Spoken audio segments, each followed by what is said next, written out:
All right. This is a glass of Green Spot, which is an amazing single pot still Irish whiskey, Okay. which I'm somewhat killing by having more than one cube of ice in there right now, but it's quite warm in here. So, Okay. Okay. Is there any way that you could um, record your audio, Earl? how do you normally do that? If you're I on a Mac, could, you can I probably just guess. use QuickTime. Yeah, I can do Okay. that. QuickTime. Let's do that because that'll be a good backup for you guys, I'm assuming. Yeah, that'd be great. Is the audio all right? So the audio right now is from my Logitech camera. I could actually feed it in through the AirPods. Should we Let's. try both? Yeah, I want to try the AirPods and see how that goes. Okay, because I'm quite close to the wall. You're probably getting some reflection there. Yeah, you sound like you're, in the hallway. Ah, okay, cool. And this is the airiest room we have, really.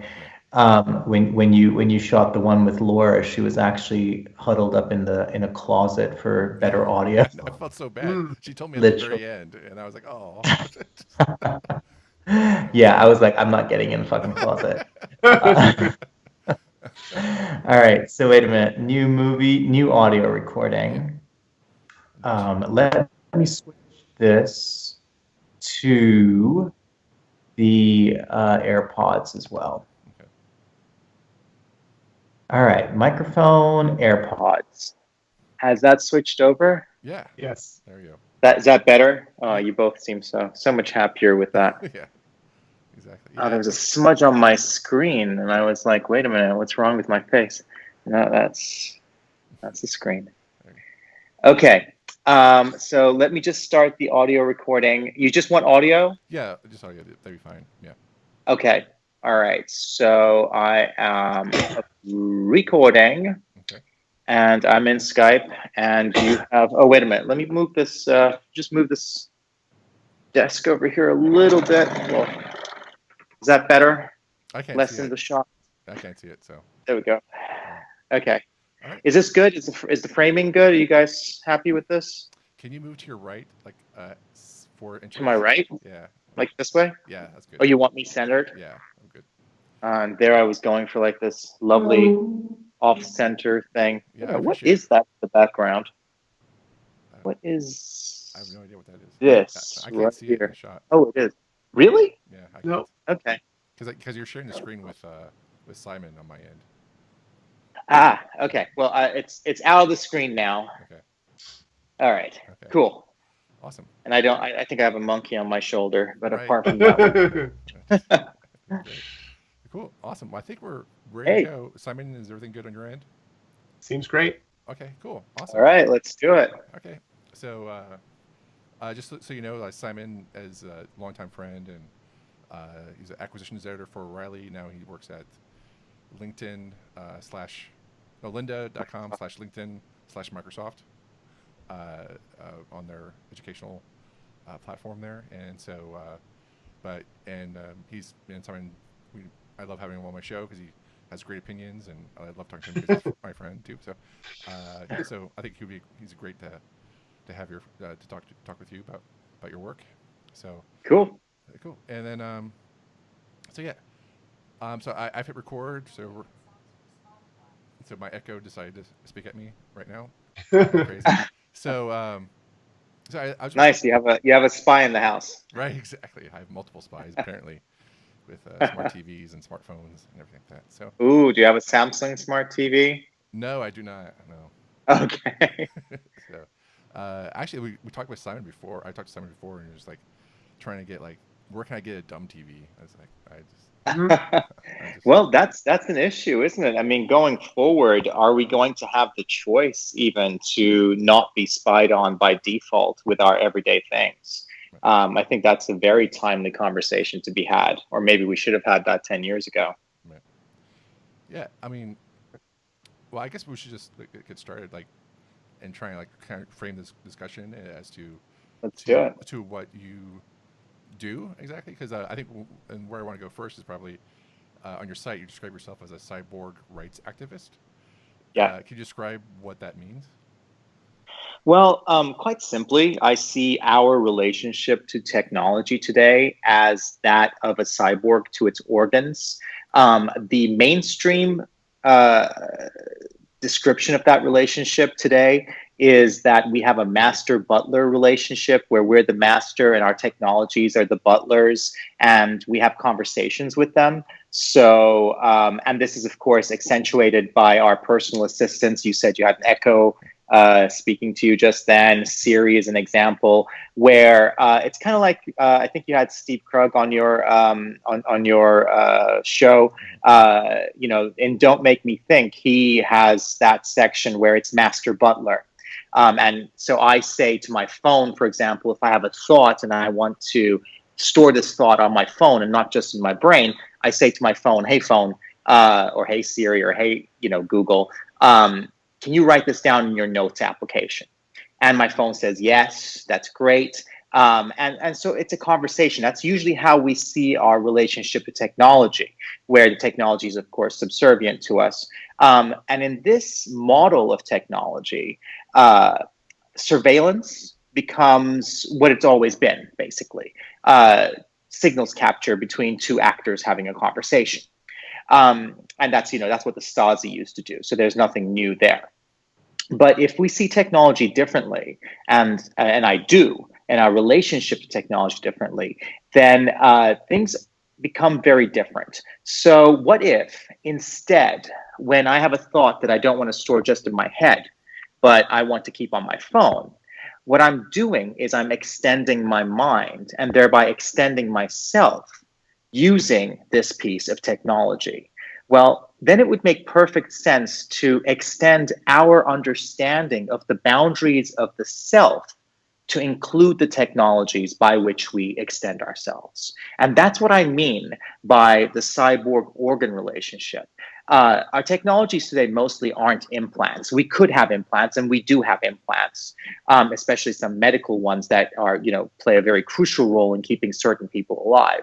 But most of our technologies, overwhelmingly today, are explants. My phone is an organ, but it's an external organ. It's an explant, as I would call it. And this is really important because if we see this as our relationship to technology, then surveillance, for example, becomes something very different. It becomes an abuse of the self. And we have a system of laws and justice, we call it human rights law, that knows how to deal with abuses of the self. So, you know, you'll hear people saying we need digital rights, a digital bill of rights, data rights. Data doesn't need rights. Human beings need and have rights. So we don't need any of these. We just really need to understand that today with digital technologies, the boundaries of the self are different. And we need to apply the human rights we already have to this extended understanding of the self. And that's what I mean by being a cyborg rights activist. Note I don't say advocate, because I do believe that I am a cyborg, even though I don't have any implants. And I believe that's our relationship to technology. And I think it's very important for us to protect personhood in the age that we're living in, that we understand this and protect those boundaries. That was probably a longer answer than you expected. Oh, I was like, it's really cool. Cyborg's a cool term. No, it's so it's not a superficial kind of, you know, futuristic explanation. It's actually a very humanistic view of technology and the role that it plays. right. Yeah, I feel like I like your explanation as like you're kind of extending yourself into our technologies, and like the image I had in my mind is like when people get into their cars and they drive around, sort of like what Scott McCloud, you know, talks about. I think it was Scott. Like when you get in your car and you get hit by your car, you don't say someone hit my car. They say someone hit me. Me, Right. exactly, right? Yeah, and you've kind of extended your boundaries as well. With that car, and yes, you say someone hit me, and there it becomes really important. The crucial question becomes who owns and controls these technologies by which we extend ourselves. Is it us, individuals, you and me? Christopher, do you own your Echo? Or does Google Incorporated, Alphabet Incorporated own sorry, you said Echo, so it's an Amazon device, right? So does Amazon Incorporated own it, or your Google Home? Does Google and Alphabet own that, or do you? Now today it's Google and Amazon that own them. And what did that mean about personhood in the digital age? What does it mean about who owns and controls us, really, if we see our relationship in this way? And that's why I think this is such a fundamental question. This isn't a question about technology. This is a question about society, about the kind of society we want to live in, and our rights and freedoms in the world we live in and in the world that we're heading towards. I share all of those concerns. The thing that's funny to me is that I've dealt with it by simply not hiring the butler, not extending myself. I don't have an Echo. Do you live in a cabin in the woods? Sort of. I mean, basically all of my interaction with the surveillance corporation world is through my eyes and my fingers, pretty much. Right. I don't have anything listening. I avoid cameras. And in doing so, I lose things. But also, you do work at one of the companies that does practice a lot of surveillance. Yes, and I work at Microsoft. Yeah, I work at the outermost fringe of the empire. But right. Yes, I create training videos on how to create websites. But yes. And that's actually a very interesting example, because here's a company that, like Apple, doesn't necessarily need to do that, because Microsoft started out just like Apple, selling products, right? Making products and selling products. And what differentiates Apple today from Google is its business model. They're completely different. Apple still makes and sells products. So, you buy an iPhone and Tim Cook's happy. Tim really doesn't care if you take that phone and throw it out the window, right? It'd be a shame, but he's made his profit right there. I mean, it's better if you fire up iTunes and buy some movies or get a subscription. That's even better. He's even happier, but he doesn't need that, right? It's icing, exactly. On the other hand, if you buy an Android phone today and you throw it out the window, Google hates your guts, right? At that point, because they haven't made any money at all.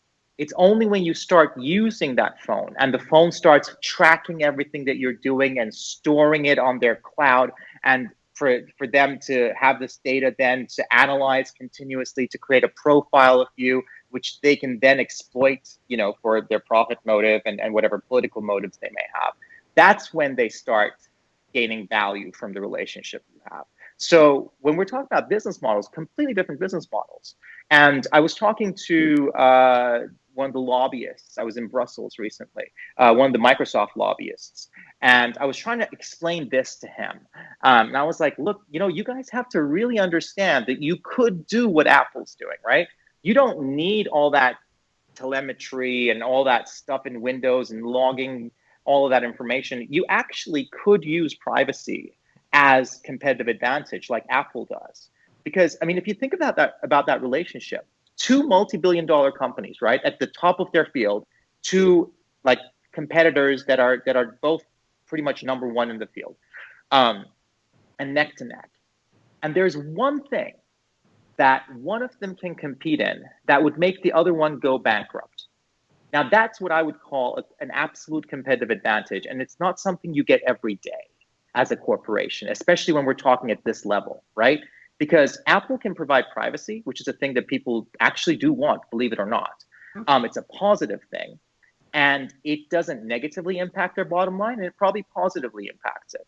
If Google tried to provide actual privacy, I'm not talking about the illusion of privacy, right? If they actually tried to provide actual privacy, which is against their business model, how they make money, they would go bankrupt tomorrow. So there's this thing that Apple can compete on that would make their main competitor go bankrupt. That's absolute competitive advantage. Microsoft could take advantage of this as well. I don't think I got through to that lobbyist that day. But, this is Brad Smith we were talking at the same conference in Copenhagen recently. I think he's like, I don't know what his title is. He's president, right? Microsoft. And I was trying to get that point across there as well. And I don't know, but internally, if you can try and get that across to them that it's a competitive advantage, then who knows? We might have another ally going forward. Well, broadly speaking, I mean, you're talking about Brussels and Copenhagen. It seems like Europe is trying to teach these companies that there might actually be value there, and it will be regulatory value if nothing else.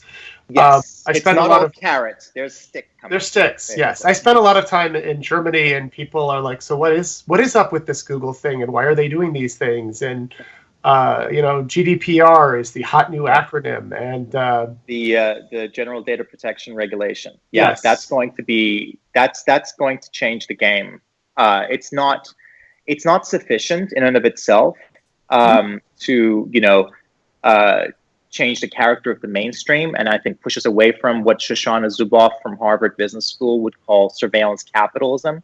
This is the social system, the techno-economical social system that we live in. But it's a very important first step. At least we're going to be curbing some of the most extreme abuses here in Europe. And that's a very good start. The e-privacy regulation as well. Right. Well, the other piece that I like about that is that it's specifically about Europe, but honestly, when you're talking about massive computer systems and architecture, it's going to end up being available everywhere in one way or another. And companies may not want to turn it on for their American and other customers and or surveillees, but they won't be able to say, but that's impossible. We can't imagine doing that. That would break all of our systems. Exactly. And that's the key thing, because, I mean, I don't know how much you're aware of this, but when people like Eric Schmidt, for example, come to speak to, the European Commission or to people here, the story they tell is a very specific one. They say, look, and this is kind of the story of neoliberalism as well. They say there is no other way, right? There is no alternative. This is how technology is. Technology is an objective vector. It just goes from the past to the future. There's only one way of building technology, and it's our way. And if you don't accept this in Europe, because we can see that you still have companies that just sell products, they don't sell people. If you don't understand this, you're behind the times, you're kind of old Europe, you hate innovation, you hate job creation, all of these buzzwords, unless you do things our way. And I think what you touched upon there is exactly correct, Simon, that this is about saying, no, there is another way. And we know this. Both of you know this. We don't have to build centralized surveillance-based technologies, right? The web has become this, and the web is the problem. But we can build decentralized, zero knowledge, free and open infrastructure.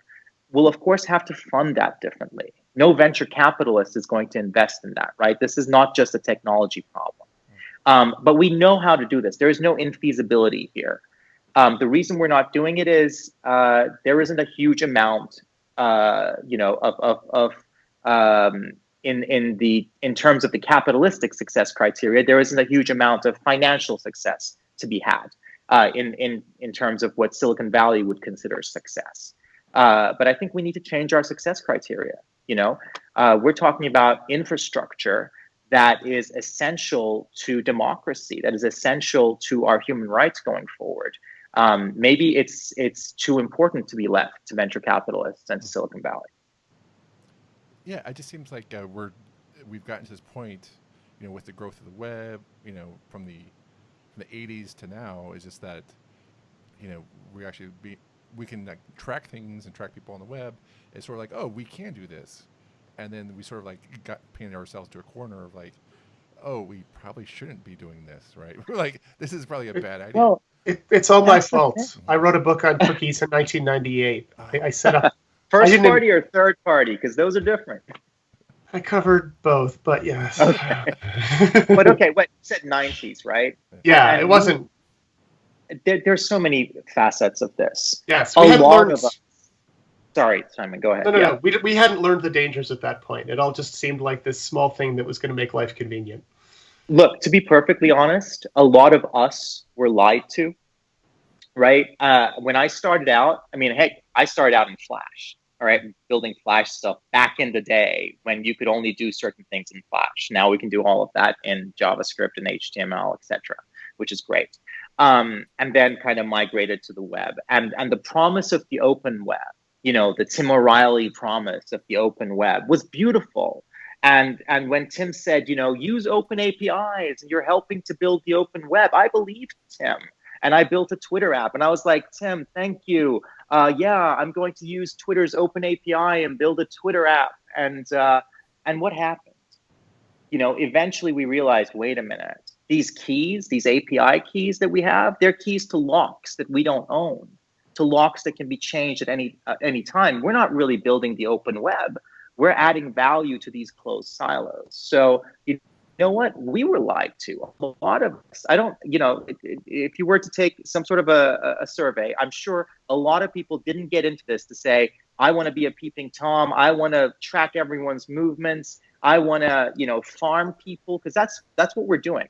The business model of mainstream technology is what I would call people farming, right? We're farming people for their data, for insight into their lives. We're extracting this. It's an extractive process, and then we're exploiting them. This is not nice, right?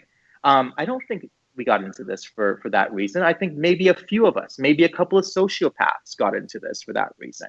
We didn't. We were lied to as well. But it's important for us to understand why this happened, right? The web is the problem. The architecture of the web, and you can say this easily looking back 25, 30 years, right? Hindsight being 2020. The client-server architecture was never decentralized. That's not a decentralized architecture. That is exactly the same architecture as mainframe computing. In fact, I call the web era the mainframe 2.0 era for that reason. The difference is, in mainframe 1.0, these large computers were limited in scope to the organizations that could afford them, to corporations and a couple of educational institutions. Today, they're global in scope.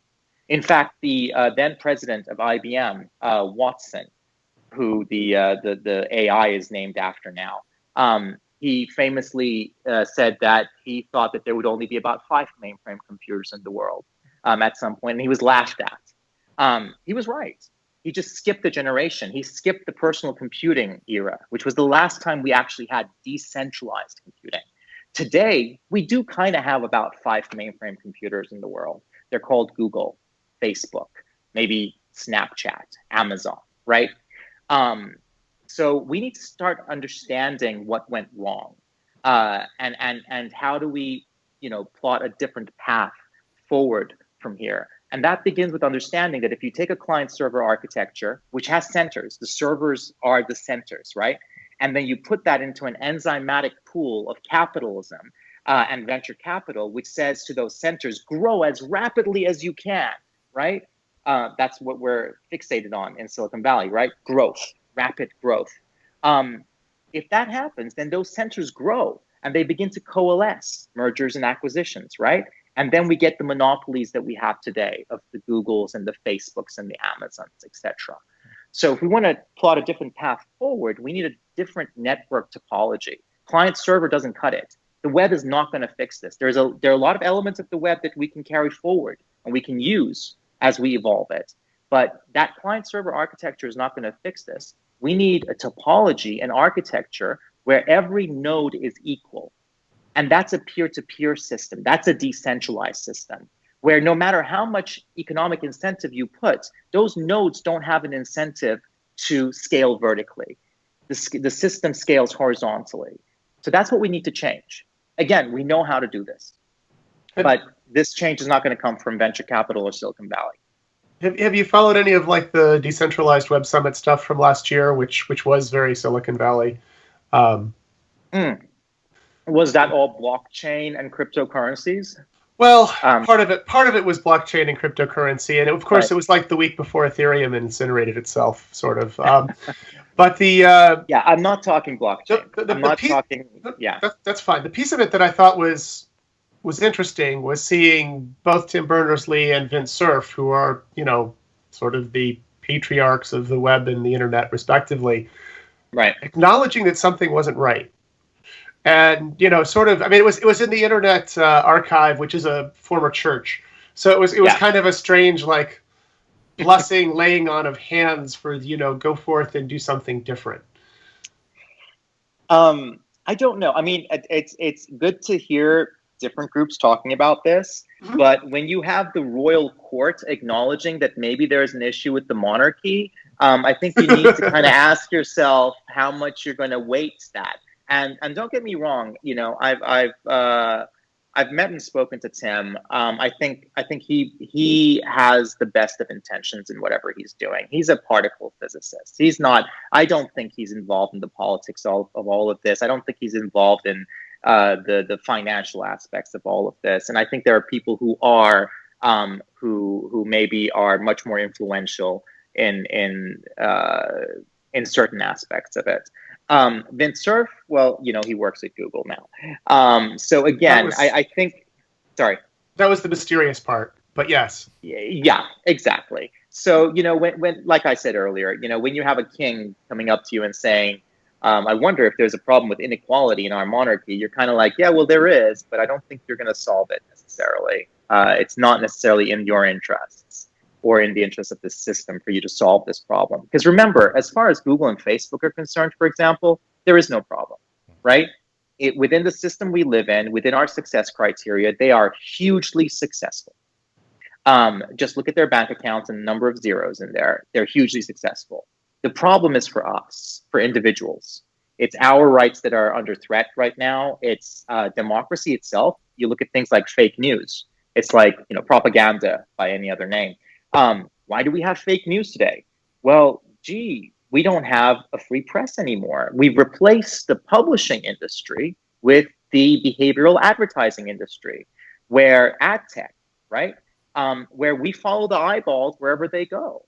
And that doesn't need to go to truth. That needs to go to the most attention-grabbing thing, right? So that's why we have it. In Europe, there is one of the biggest publishers is Axel Springer.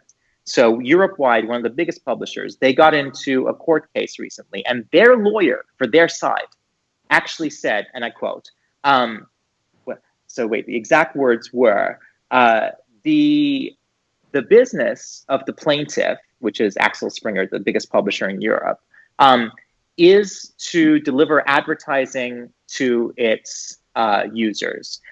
The journalistic content is a vehicle to get people to view the ads.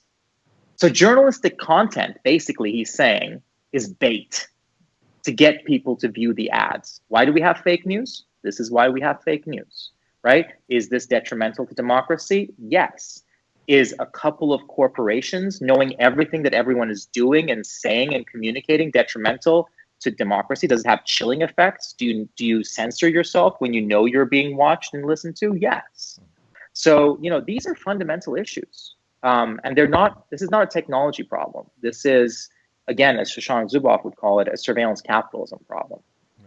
Well, it's also a cultural problem, trying to get people to understand who aren't techies, even though they're being under surveillance. But also, I also want to talk about, I'm not sure I mentioned this, is that, recently I just came across a story that China is actually working with companies with credit scores to create a social credit score, right? Yeah. And so that just so it's not just, capitalism, but it's also just, but China is capitalist, right?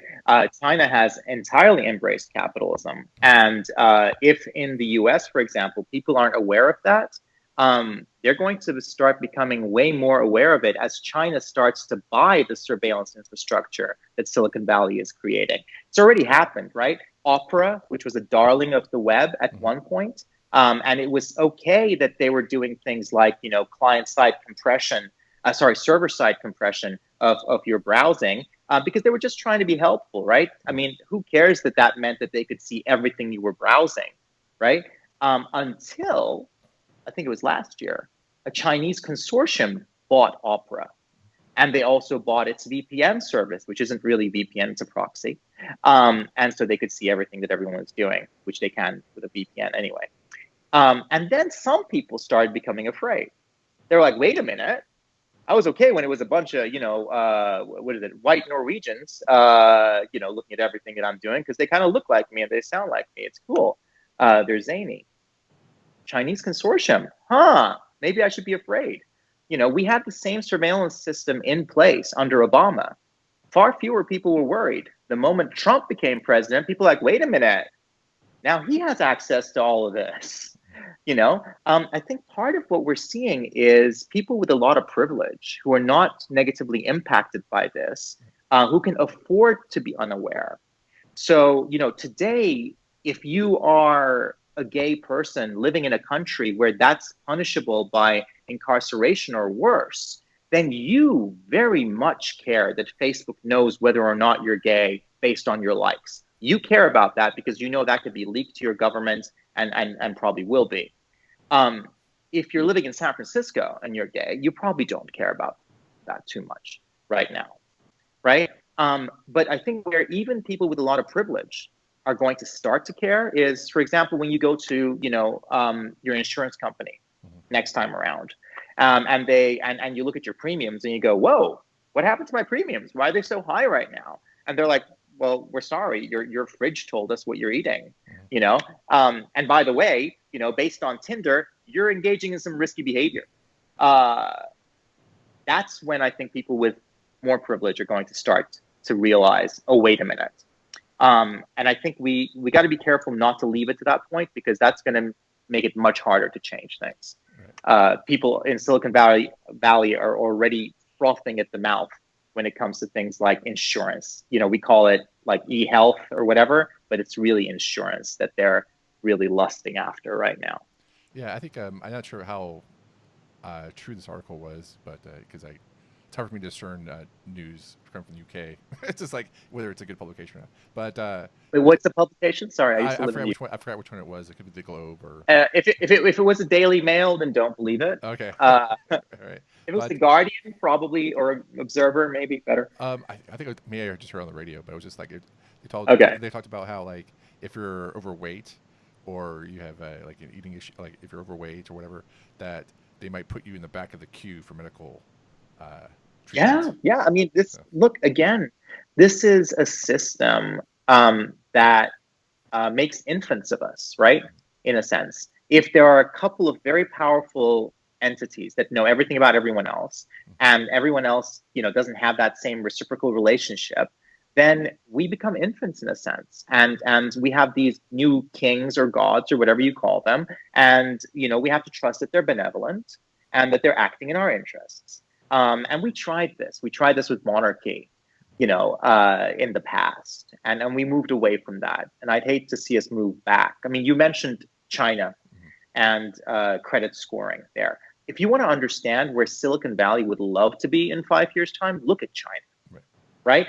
And I don't say this lightly. Facebook actually has a patent for exactly the same thing, for using your social graph for credit scoring. Right. They haven't actually built this, but they have a patent for it. So, would they in a heartbeat, if they could get away with it today? Right. Totally. Yeah, because it's like right now, like the China social credit score is like they're actually testing it out, so it's voluntary, a volunteer system right now. But their goal is by 2020, it's mandatory use. And if you don't score well, for whatever reasons, like they could restrict your access to food, your right to travel, and people are just saying that they're not. That's not chilling, like, to anyone. No, but I mean, it already, like, in Facebook's patent, it's based on who your friends are. So you come from a poor neighborhood, and that's going to affect your credit score. Maybe you interact with certain groups that are seen as, less desirable, maybe on racial boundaries, for example, which Facebook has been known to, both keep track of and allow others to use in their advertising. And suddenly your credit score drops. Again, the problem is that we've created a feudal system. Our new kings are, the Zuckerbergs and the Schmidts and the Bezoses, but they're kings. This is not a democratic system. This is not compatible with democracy. And it was built. We have to understand it's structural, right? surveillance capitalism, those two words, they work together. It's the feedback loop between capitalism, which is about the accrual of wealth, and surveillance, the accrual of information, and how that accrual of information then leads to greater accrual of wealth, where it was only made possible by the wealthy investing in the mechanisms by which the information was accrued, right, to begin with. So that's the venture capital, the already wealthy, investing in means that they have more information and more wealth, and it's this feedback loop. And if you want to know where that's gone today, like not where it's going, look at the statistics from Oxfam.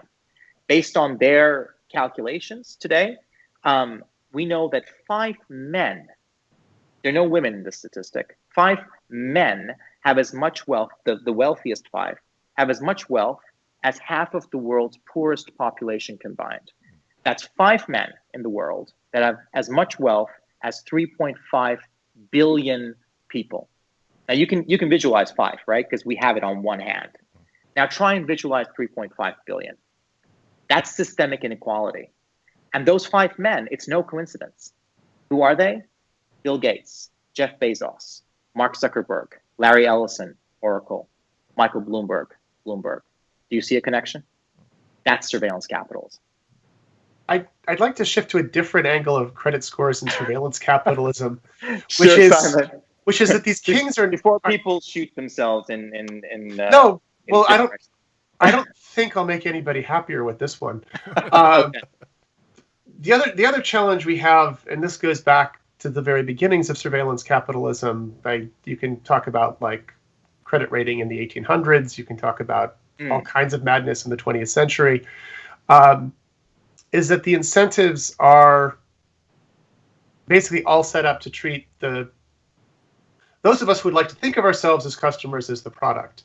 And so the classic one in the US recently was the Equifax, all our data belong to you kind of problem, in which... That's crazy, isn't it? That's just crazy. They knew, you know that like they were told about the issue 6 months before they did anything about it. And they were told that essentially all of that information was available on the web if you knew how to access it, the URL. And they didn't do anything until the leak. I can't even call it a leak, whatever, until it actually became public. And they only fixed it. It's amazing. Sorry, Simon, keep going. No, that's okay. But yeah. The tricky part is, from their perspective, it's like, oh man, all the stuff we sell just went away. Because, but basically all of that information that was suddenly publicly available has been privately available for a small fee for decades. Yeah.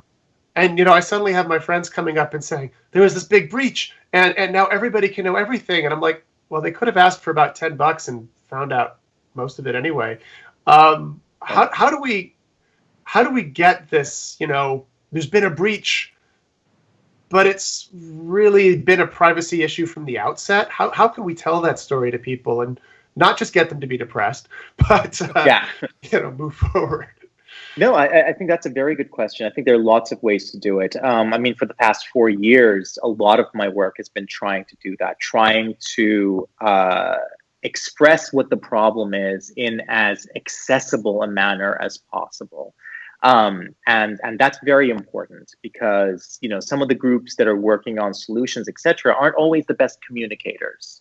If you're talking about the Free Software Foundation, for example, I have utmost respect for them, not the best communicators always. And I think we need to also, in those groups that are working on alternatives that do care about these issues, we have to be very careful, on the one hand, not to foster such a strong identity that we get so attached to that identity of being counter to the mainstream that, if the mainstream was ever to get better, we would lose that identity.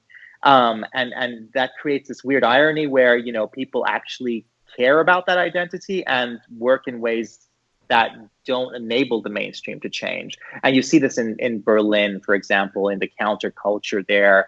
There are rites of passage. People dress a certain way. They have certain stickers on their laptops. It's creating a culture counter to the mainstream that they then begin to really like and don't want to give up. So we need to be very careful to stay away from that as well in those areas where, in those groups that care about solving this problem.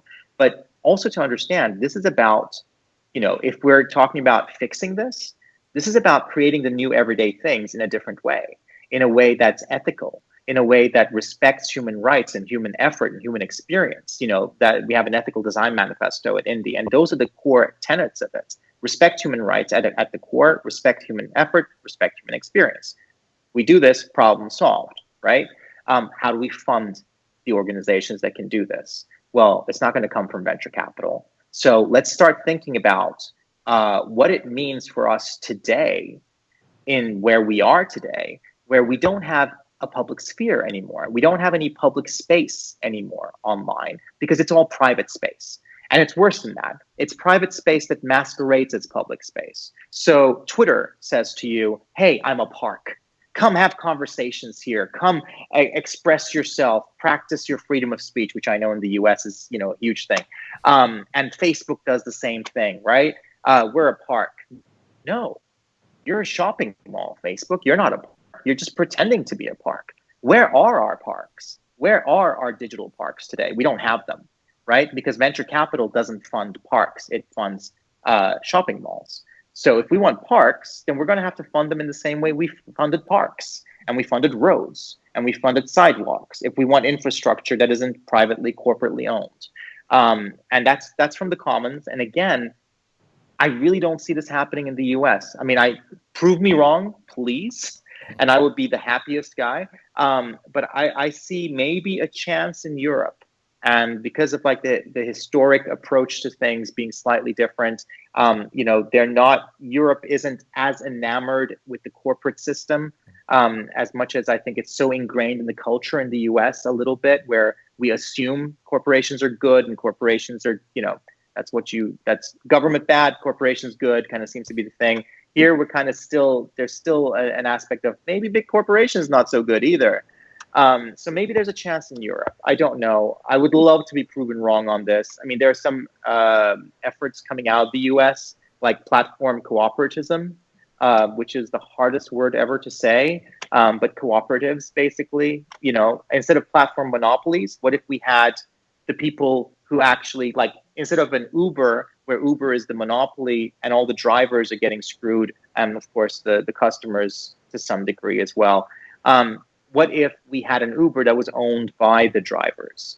So that's a good step, right?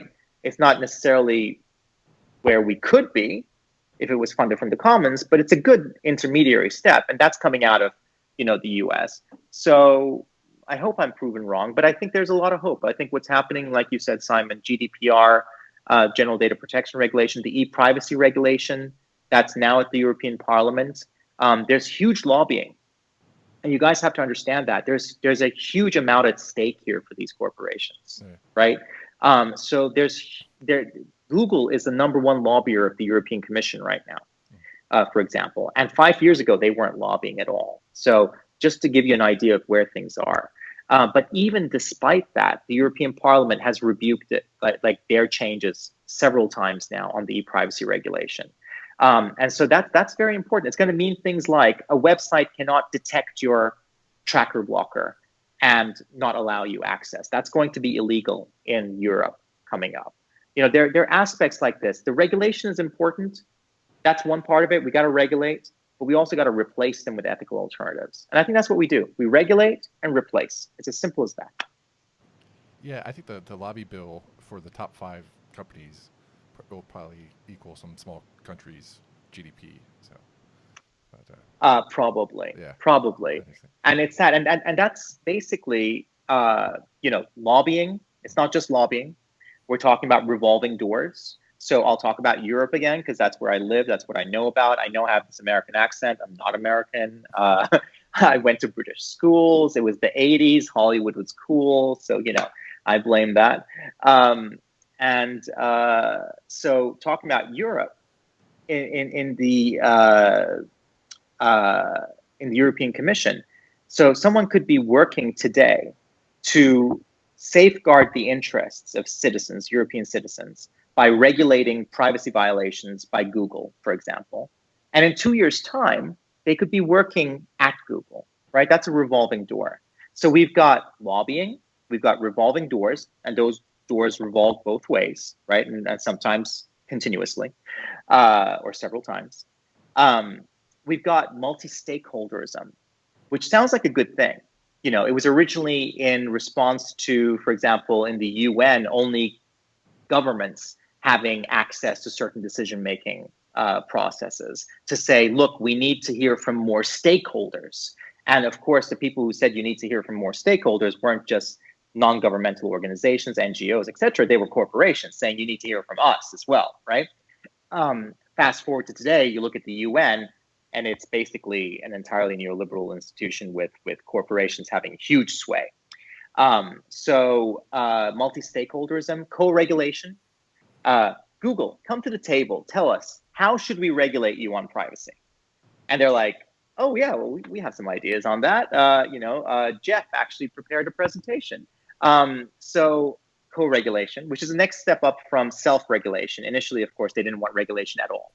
I was in London, I remember, at a cocktail party talking to Eric Schmidt, and I'm calling him out on it when I first started, like 4 years ago, really started tackling the subject. And his book had just come out with Jared Cohen, who, you know, of course, was working with Condoleezza Rice. He was like, you know, just laying it on the government. Governments shouldn't have this data, et cetera, which is a very core libertarian kind of thing. And I was like, but Eric, and it was a surreal event. It was like a friend of mine who's a model had invited me. And so there were like actors and stuff around. And like, and I was like, Eric, why should you have this data? Right? It was a very simple question. He told me two things that I'll never forget. One, he said, if we become too evil, we'll never find anyone to work for us. We'll get back to that one. And the other one was, you know, I wake up every morning and I fight regulation. It's what I do. It's my job, right? So they're aware of this, and they're aware that this could kill the business model going forward, which requires no regulation. So initially it was about self-regulation. Let us regulate ourselves. When they can't get away with that, it's co-regulation. Let's work together to regulate us, right? And at some point we have to say, look, no, right? We went through this with big tobacco, right? Let's not go through it with big data again, right? It's the big tobacco playbook. Remember, initially there were doctors on tobacco ads saying, here's the brand of cigarette that I smoke, right? Fast forward to today, a doctor does that, they don't have a job tomorrow. What changed? It's because big tobacco became socially unacceptable. And that's a huge step in how we win this. If people farming becomes socially unacceptable, then we start to win this. And that's key to understand, right? But that means that those of us with legitimacy in the field, in the industry, etc., have to stop legitimizing these companies. Every person, remember I said we were fooled too. We were lied to, right? But every person who knows and understands this now and continues to work at Google, continues to work at Facebook when they could not, and we have a lot of privilege. I'm not talking about people working in the cafeteria. I'm talking about people with very specific skills. I'm talking about skills that, you know, are sought after. And there are companies there that sell products, not people, right? Who continue to willingly, knowingly do this. We're legitimizing them. Organizations like Mozilla, which we love on the web, right? They're creating an open web. Mozilla used to get its $400 million a year from Google. Now it gets it from Yahoo. This legitimizes that business model. It gets all of its money from surveillance capitalism, from ad tech, from people being tracked, profiled. This is incompatible with its mission statement, and we're legitimizing it. They are the doctors in the tobacco ads, and we have to stop that if we want to fix this, because we're only going to start winning this when Google and Facebook become socially unacceptable. When, just like today, if you're a graduate and you're smart and you know your stuff, you don't say, I want to work at Philip Morris. Who says that? Who says, hey, I want to work at Philip Morris, right? Nobody. So if in 5 years' time, that's Google and Facebook, then we've started to make inroads. And I actually said this at a conference I was at recently, not realizing there was a table full of people from Philip Morris standing next to me. And I only realized this. They didn't tell me. I only realized this because they were all intently listening to me as I was like, I had a group of people and I was like saying, you know, and nobody says this about, then their faces just dropped. And I felt bad. I did feel bad, but a part of me is like, but also, yeah, we need to make this change. And this change is not going to be without pain, and it's not going to be convenient for all of us. We're probably in a space, and we probably have a privilege where it'll be less convenient, less inconvenient for us to try and help make this change. And I think we have a responsibility to. Do you guys want to live in this world? In the kind of the surveillance-based world that Google and Facebook has created, knowing that we can build something better? Well, I mean, it's no, I guess not really, but also like you put like a lot of heavy things on the scale to think about, and so my grain of sand on top of that is the thought of the people who are in charge of the databases. Like, like let me step back a little bit more. Is that I think America, for the last 20 years with the web growth of data and stuff like that, yeah, I think corporations have boomed obviously with Google and Amazon, but in our government, I'm talking about the city and state level, kind of like the pain points of getting technology and finding the people to generate that technology solutions that they need to grow and sustain the cities and states and stuff like that is like kind of helpful in a way, because it kind of like straps them from being evil, if you will, to do that. And so my concern, and this is the grain of sand, is that when you get people that don't know what they're doing or in charge of those databases, in charge of those things, they might say they mistype your name, and all of a sudden you're somewhere else that you're not supposed to be, and then you're fighting for your cyber identity, if you will, your cyber rights, because you're trying to get that fixed. And so, like, Christopher, do you mean? Sorry, I was just saying. Do you mean like if states were to take over these the running of these things, etc.? Is that what you're talking about? Right. Yeah. So with China's social score, like let's say if there was a mistake with your credit score. Oh yeah. Like, what is your recompense? Like where do you go to buy back your digital? Oh look. Rights? Right? I've seen this. I've seen this being voiced quite loudly recently. Like there were a couple of articles going around making the rounds about how we should nationalize Facebook, right? We should absolutely not nationalize Facebook. That is the absolute worst thing we could do. What you don't want to take is to take a corporate entity that has all of this information and then give all that information directly to a government that, again, has the right to incarcerate you, or maybe even in some places, take your life away from you. That is absolutely the last thing we must do. We need to decentralize this so no one has the information. If we're talking about data, right, we're talking about two different aspects in one word, which is a problem. Data, we use it as a generic term, right? Are we talking about rocks, or are we talking about people? Oh, I don't know. It's data. So how should we regulate it? Well, it's very important. The difference is very important because, again, I can't emotionally or physically hurt a rock. I can do that to you, to a person. I can't incarcerate a rock. I can't deprive a rock of its life. I can do all of that to people. So it's pretty clear that one of these deserves more thought and more consideration. Otherwise, one of those two is going to get the short end of the stick, and it's not going to be the rock, right? But we do this all the time. We just talk about data, like some generic magical term, right? Data is just information. What is it about? If it's about rocks, in other words, the commons, the world around us, well, I would argue that that information belongs to all of us. That should be in the commons, right?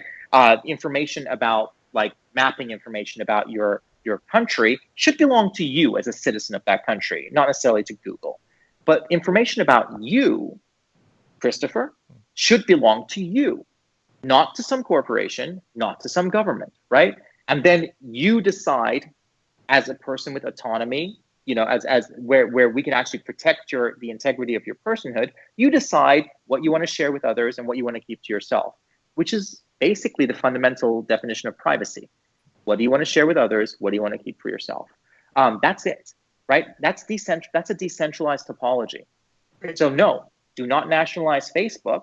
Let's break Facebook into a billion pieces, and I don't mean literally, right? Let's build a system where we can have the advantages of Facebook, but the data, if there are a billion people using the system, is in a billion places, where every node, you, Simon, are equal in that system. That's a decentralized system. That's how we fix it. What does that look like? That's the thing I've always run into is I'm talking with people about, diaspora or the early days of IRC or 50 different, there have been a lot of attempts at similar stories, most of which turn out to be centralized anyway. What it looks like at its very core is, let me try and give you an analogy that I haven't used before. You remember those telephones where you had a wire between like two tin cans as kids, right? That was a decentralized system, right? There was no operator in the middle, right? You were at a direct connection. Now take that and scale it up, right?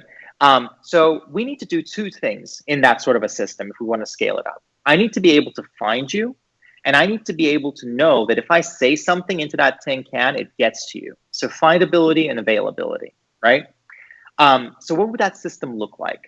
It would look like, my design for it would be that every one of us has our own place on the internet, right? This is a little tiny piece of storage and functionality, a node that is always available on the internet. Now, because it's always available, that means that's not in a little, box in your room, in your house, because unless you're a techie, you're not going to be able to keep that always available. That's going to be hosted by someone else, someone with the technical knowledge, and you shouldn't need technical knowledge.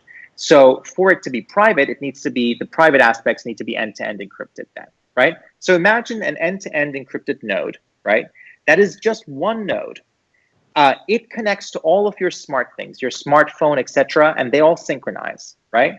But that node has a domain name, so I know how to find you, findability, and it's hosted by some third party, so it's available always. So it's availability, right?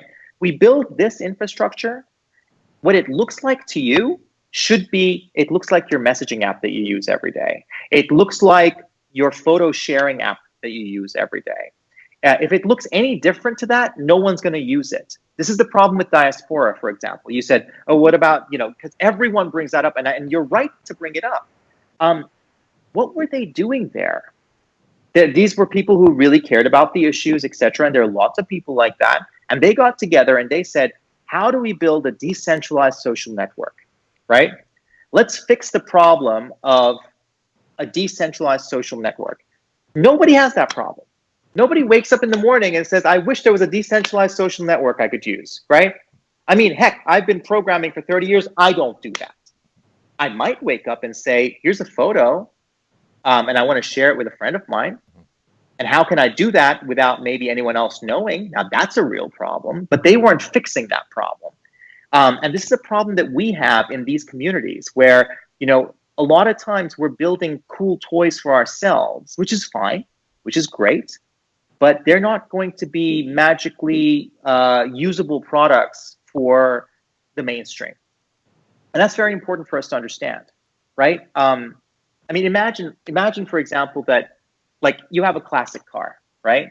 And you're an enthusiast and you love working on this thing. Like you built it yourself. You got the parts together and you put it together. And every time this car that you built breaks down, you are happy. You are ecstatic because it means you get to spend the weekend working on your classic car and you love it because that's your hobby. You're an enthusiast. You love that, right? So that's kind of how we are in the free and open source world sometimes. We have these classic cars we love working on and we love it when they break because it means we get to tinker with them and there's nothing wrong with that. We learn a lot from that. The problem is we then extend that and we say, everyone should drive these classic cars we're making to work into the market every day. And that's where it fails, right? Because perhaps even if you have that classic car, you don't drive it to the market and to work every day. You have a Honda Civic you drive to work and to the market every day because that car doesn't break down. And if it breaks down, even though you love working on your classic car, you're pissed off because that means you don't get to work and you don't get to the market. So I think what we need to understand in these groups is we need to be building the Honda Civics, right? We need to be building those in an ethical way, not classic cars where people have to buy the engine separately, right? It's like, what is that? It's like, if you want an alternative, use Linux. Which distribution? Which distribution? That's saying which engine. Nobody buys a car that way. right? You go, you buy a car, you drive it home. That's what we need to do. That's where we're failing. And it's encouraging to see groups that are understanding this. Purism, for example, a company, small company, they're building laptops, Linux laptops, where they control the software, they control the hardware. It just works. They just, I think, had a crowdfunding for a phone, and hopefully they're going to make those two talk to each other. I hope so. So there's a little bit of hope there. There are people who are beginning to understand this. The real challenge of our times, or our time really, is how do we build the new everyday things in a way in which they happen to be ethical? If we think people are going to use them because they're ethical, because of the ideology, then we're going to fail. They need to be beautiful, usable, everyday, convenient things that just happen to be ethical. And that's an important consideration for us, for those of us who are hopefully going to be making these things.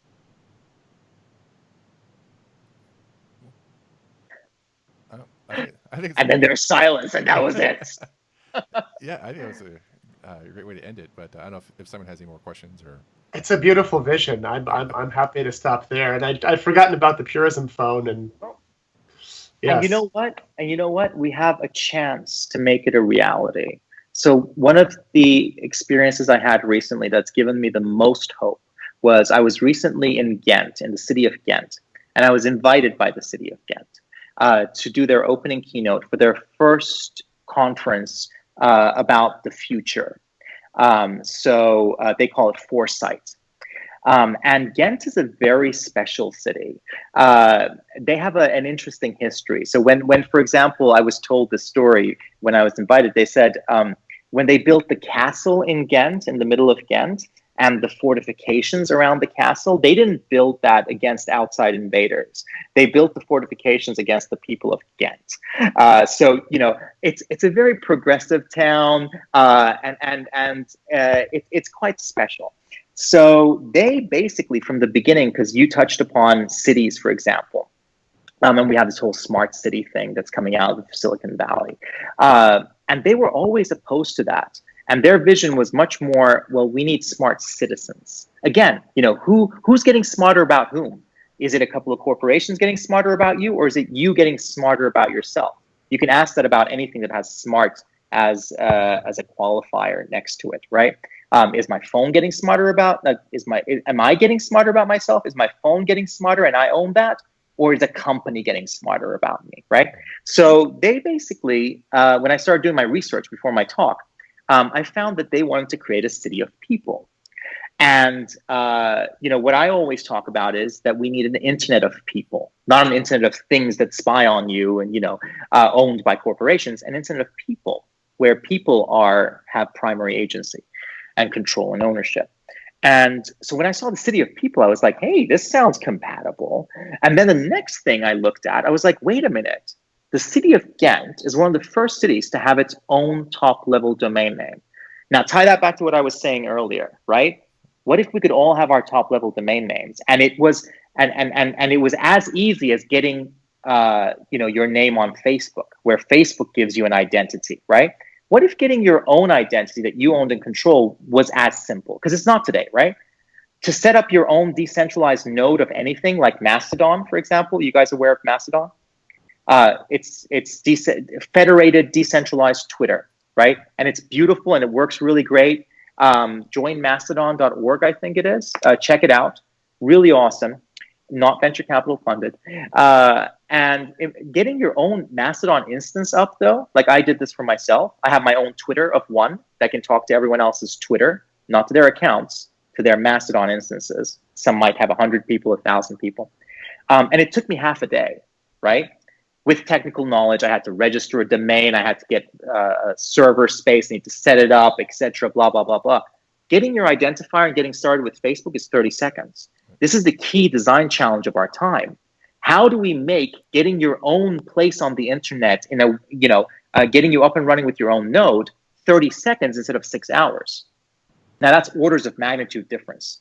You change something that fundamental by orders of magnitude, you usher in a new era of technology. What I would call the next decentralized era of technology.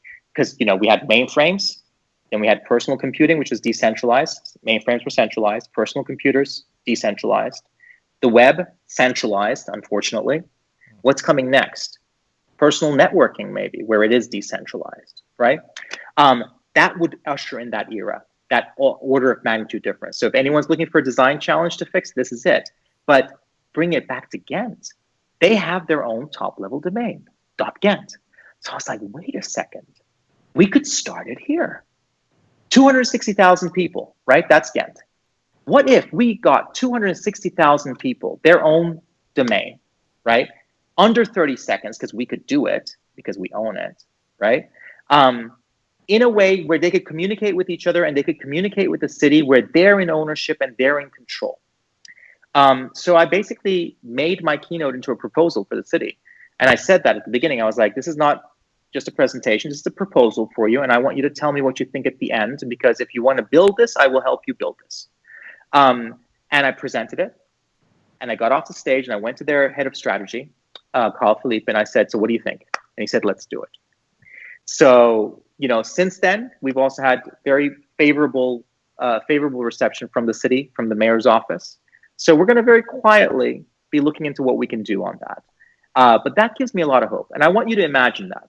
Maybe this is a good point to end on. I want you to imagine, what would it mean to have 260,000 people, a whole city, with their own nodes on the internet, where they can all communicate to each other, they can communicate with the city, and maybe they can communicate with other people who are on this federated network, because it's not a silo.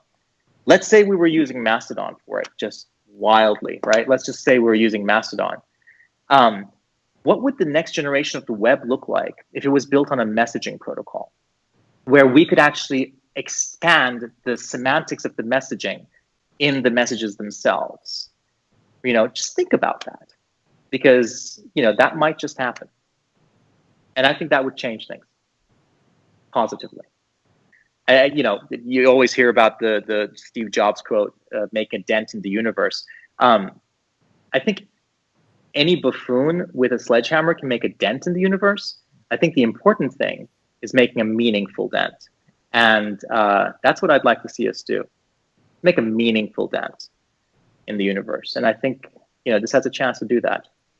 So I'm full of hope. If it comes across in any other way, I think being aware of the problems and being aware of the issues is hugely important, because otherwise we don't know that we need to make a change. But that shouldn't make you pessimistic in any way or depress you in any way, because we already know what the alternatives look like. We already know that they're possible. We just need the will and imagination to make them happen. And I am confident that we will. Awesome. I'm inspired now. So good. That's like good valedictory address. That's great. Well, it's up to all of us. It's up to the people who are watching this podcast right now. You are the ones that are going to make this change. It's not going to come from me. It's, we're trying. There are lots of other groups that are trying, but it's all of us, and all we need to do really is to decide the kind of world we want to live in. Is it this one? Some of us might be benefiting from this as well, but are you comfortable with it?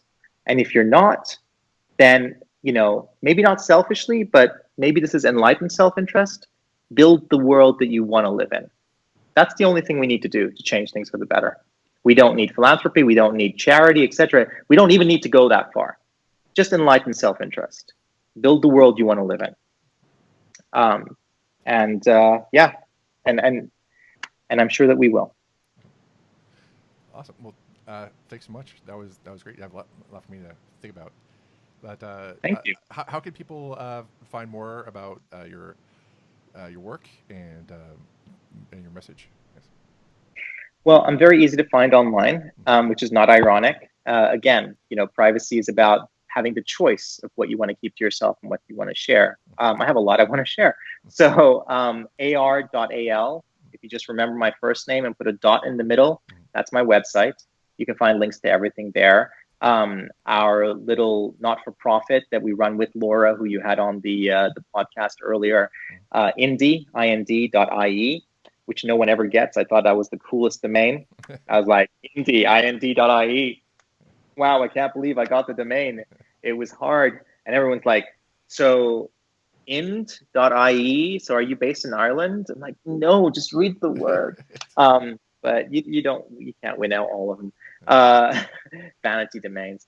But yeah, and of course, Laura and I work on making a tracker blocker called Better, which you can find out about at better.fyi.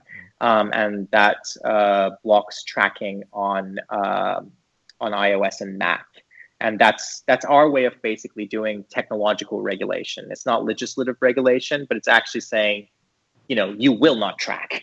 And we can actually do that on this platform that gives us the ability to do that.